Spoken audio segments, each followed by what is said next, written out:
Good morning, students. I'm Mukesh Singh from Woodbine Modern School, Darbhanga, and in this video, I'm going to discuss about the various poetic devices used in the poem "An Elementary School Classroom in a Slum," written by Stephen Spender. This poem is rich in poetic devices. The poet Stephen Spender has used a lot of poetic devices in this poem and has made this poem very effective. But before analyzing the poetic devices used in each stanza of this poem, I would like to let you know the various poetic devices that have been used in this poem. So now let's begin. Alliteration. Alliteration is the repetition of a speech sound in a sequence of nearby words. The term is usually applied to consonants and only when the recurrent sound begins a word or a stressed syllable within a word. For example, in this poem, far, far from gusty waves, these children's faces. In far, far, F sound or F sound for consonant or F consonant sound is repeated. Now, the second one is repetition. Repetition is a literary device that represents the same words or phrases a few times to make an idea clearer. In far, far from gusty waves and in far, far from rivers, capes, and ... Far is repeated, the word far is repeated to emphasize on the idea that prosperity, beauty, luxury, knowledge, wisdom, and enjoyments are beyond the reach of the slum children. Now, imagery. Imagery is used to signify all the objects and qualities of sense perception referred to in a poem or other work of literature, whether by literal description, by allusion, or in the secondary references of its similes and metaphors. Imagery includes not only visual sense qualities but also qualities that are auditory, tactile, related to touch, thermal, related to heat and cold, olfactory, related to smell, gustatory, related to taste, and kinesthetic, that is sensations of movement. For example, in Paper Seeming Boy, the poet creates the image of a lean and thin and weak, malnourished boy. In The Tall Girl with a Weighed Down Head, the poet creates an image of an ill and exhausted, poverty-stricken girl. Now, the other poetic device or figure of speech is simile. What is simile? It is a figure of speech in which two entirely distinct things having one quality in common is compared by using as or like. For example, in Like Rootless Weeds, the hair torn round their pallor, the poet compares the uprooted, scattered weeds to the scattered hair on the dull faces of the slum children. Metaphor. Metaphor is an implied simile. In a metaphor, a word or expression that in literal uses denotes one kind of thing is applied to a distinctly different kind of thing without asserting a comparison. For example, lead sky, narrow street, stars of words. In the poem An Elementary School Classroom in a Slum, metaphor is used.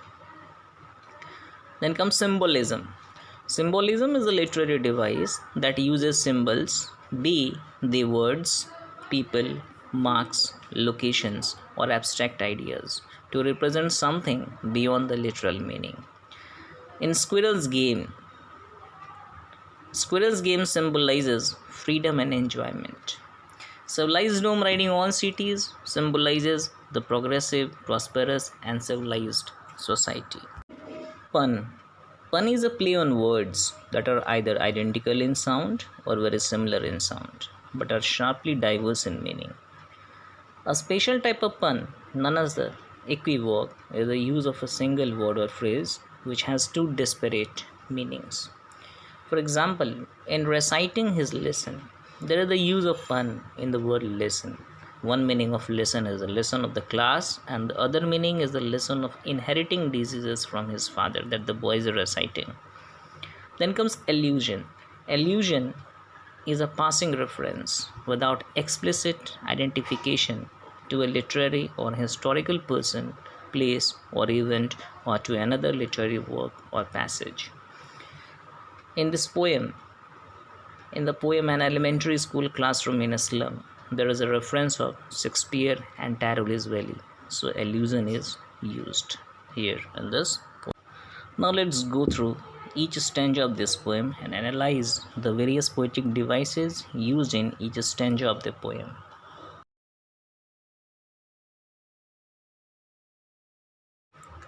Far, far from gusty waves these children faces. In far, far, alliteration is used. Alliteration as well as repetition is used. In gusty waves, like rootless weeds, the hair torn round their pallor. So far, far from gusty waves. In far, far, alliteration as well as repetition is used. And in gusty waves, imagery is used. And we have already discussed what imagery is. Like rootless weeds, the hair torn round their pallor. Like rootless weeds, in like rootless weeds, simile is used. The tall girl with her weight down head. Like rootless weeds, simile is used. Here, the uprooted weeds are compared to the scattered hair of on the torn, that is on the dull faces of the slum children. Weight down head. In the expression weight down head, imagery is used. Here, the poet creates an image of an ill and exhausted, poverty-stricken girl who has become very weak, both physically and mentally, and is exhausted because of the burden of poverty. Here, paper seeming boy, the paper seeming boy with rat's eyes. In the paper seeming boy and rat's eyes, metaphor is used. Boy with rat's eyes, the stunted unlucky ire of twisted bones, reciting a father's gnarled disease. Here in the word lesson, the poetic device used is pun, because lesson has here two meanings. One is the lesson of the class and the other is the lesson that how that boy has inherited the naughty disease and disease of twisted bones from his father. In Squirrel's game, symbolism is used. In Squirrel's game, symbolism is used. One unnoted, sweet and young, his squirrel lives in a dream of Squirrel's game, in tree room other than this. So in Squirrel's game, symbolism is used, that is, the Squirrel's game symbolizes the freedom, the enjoyment that the squirrel is enjoying. On sour cream was donations, Shakespeare said. So in sour cream, pun is also used and symbolism is also used. So pun and symbolism is used in sour cream walls, because sour cream, it means the dirty walls. Sour cream walls means the dirty walls or the faded cream colored walls, and it also symbolizes the despondency in the class. Shakespeare had cloudless at dawn, civilized dome riding all cities, and in civilized dome, symbolism is used, because civilized dome here symbolizes the world of prosperity, the world of civilized people, the world of luxury enjoyed by the rich people. And in Shakespeare's head, allusion is used, because here is the reference of Shakespeare. Build flowery Tarole's Valley open-handed map. And here in build flowery Tarole's Valley open-handed map, assonance is used, that is a repetition of the vowel sound. Awarding the world its world, and yet for these. In Tarole's Valley, also allusion is used, because here is the reference of Tarole's Valley. Children, these windows, not this map, their world, where all their future is painted with a fog. And in the word fog, metaphor is used as well as symbolism is used, because fog, it has other meaning. Here fog means uncertainty, insecurity. So fog here symbolizes the insecure life, the dark life, the sad life of the slum children, where all their future is painted with a fog, a narrow street sealed in with a lead sky. Here, a narrow street also symbolizes the restricted life. It's not written here, but narrow street symbolizes the restricted life, the congested life of the slum children, and sealed in with a lead sky. Lead sky, it's a metaphor and pun. Metaphor and pun are used in lead sky. Lead sky means the dark bluish sky, blackish or bluish black sky, and it also means the dark, the sad, the monotonous life of the slum children. Again, in far, far from rivers, caves, and stars, alliteration as well as repetition is used in this poem. Now, this is the third stanza. Surely Shakespeare is wicked, the math a bad example. In surely Shakespeare, alliteration is word because the same consonant sound is repeated here as sound. With ships and sun and love tempting them to steal for lives that slyly turn in their cramped holes. And this cramped holes symbolizes the narrow, the congested, the confined, the restricted lives of the slum children. So symbolism is used in cramped holes. From fog to endless night, and in this expression from fog to endless night, metaphor is used because from fog to endless night it means from birth to death. That is, from the very beginning to the end, from birth to death, these slum children have to spend all their lives in this dirty and filthy surrounding of the slum, which is full of despondency, insecurity, and uncertainty.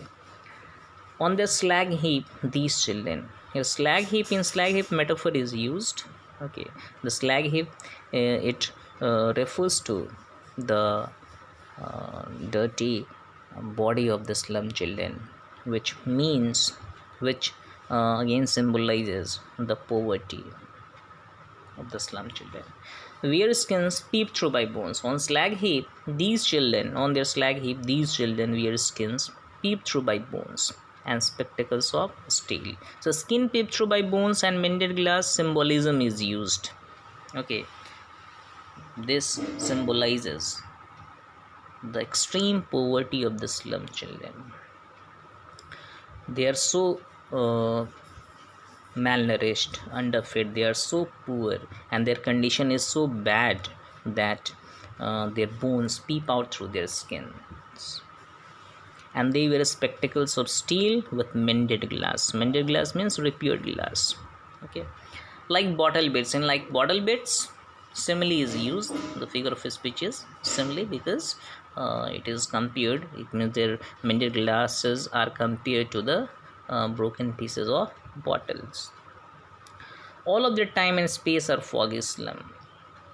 Foggy slum again symbolizes the uncertain, the insecure life of the slum children. So blot their maps with slums as big as doom. And again, since here comparison is made with the word as, by using the word as, so simile is used here. Now this is the fourth and the last stanza of this poem. Unless governor, inspector, visitor, this map becomes their window, and these windows that shut upon their lives like catacombs. So lives like alliteration is used because the same consonant sound, L sound or L sound is repeated here. That shut upon their lives like catacombs. In like catacombs, simile is used. In like catacombs, simile is used because here by using the word like, it has been compared that this map, it means the world of the slum, the life of the slum has closed their lives, that is the life of the slum children, like underground graves, So it's symbolism. It means symbolism can also be used here, but simile is there, and it also symbolizes their restricted and confined lives.